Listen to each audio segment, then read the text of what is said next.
la ville de Mbuji-Mayi, comme a dit son Excellence Monsieur le Président de la République, est en train d'être transformée.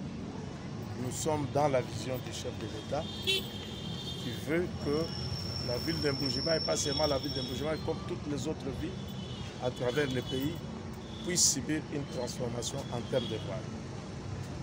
Dans la ville de Mbuji-Mayi, comme vous le savez, nous avons le projet Tchilégelou qui est en action.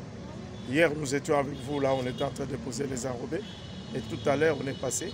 Nous avons été aussi sur le projet Safrimex, qui est sur Kassavubu, Tatu, Kaninda, Gémi, État-Major, où on a même commencé à poser les enrobés.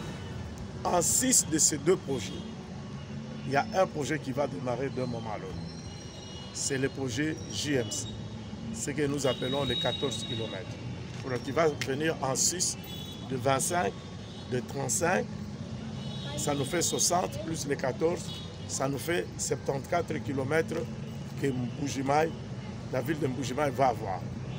C'est comme ça aujourd'hui, nous avons profité de notre passage en Mbuji-Mayi, à la suite de la visite de son Excellence Monsieur le Président de la République. Aujourd'hui, samedi, étant donné que les autorités sont rentrées, nous avons mis à profit avec l'entreprise JMC pour faire la reconnaissance des différents acteurs sur lesquels ils vont travailler. Et ensemble pour voir quels sont les différents problèmes qu'on peut rencontrer sur ces différents acteurs.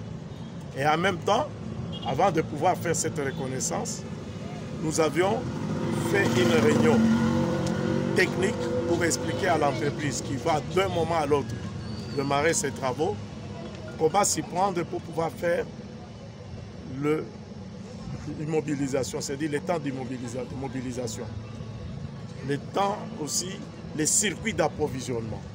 Vous savez que l'espace Kasaï est enclavé. Une des difficultés que nous rencontrons dans l'exécution des travaux, c'est cet aspect d'enclavement qui influe parfois négativement sur les différents projets qui sont pris en compte au niveau de la ville de Mbuji-Mayi.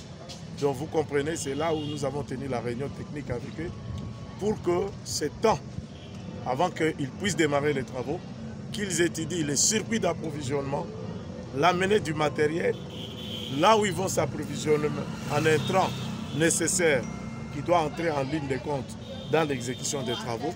Voilà la raison pour laquelle aujourd'hui vous nous avez vus à travers la ville.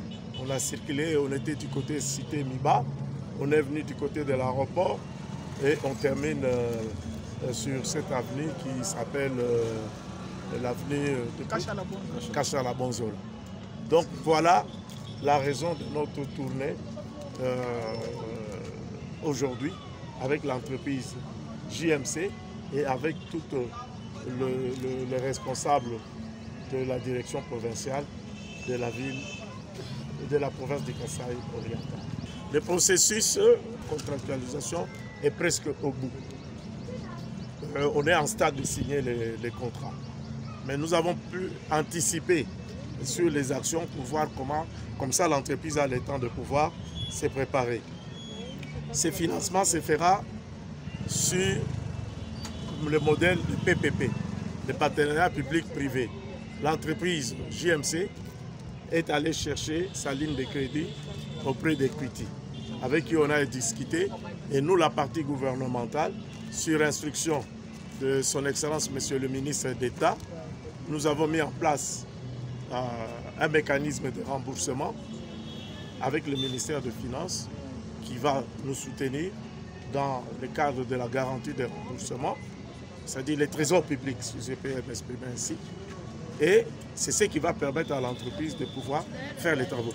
C'est presque le même mécanisme de financement pour Tchilégelou, pour les 35 km. C'est le même mécanisme que nous allons appliquer pour le projet JMC 14 km. Et une fois lancé, ce projet pourra prendre combien de temps?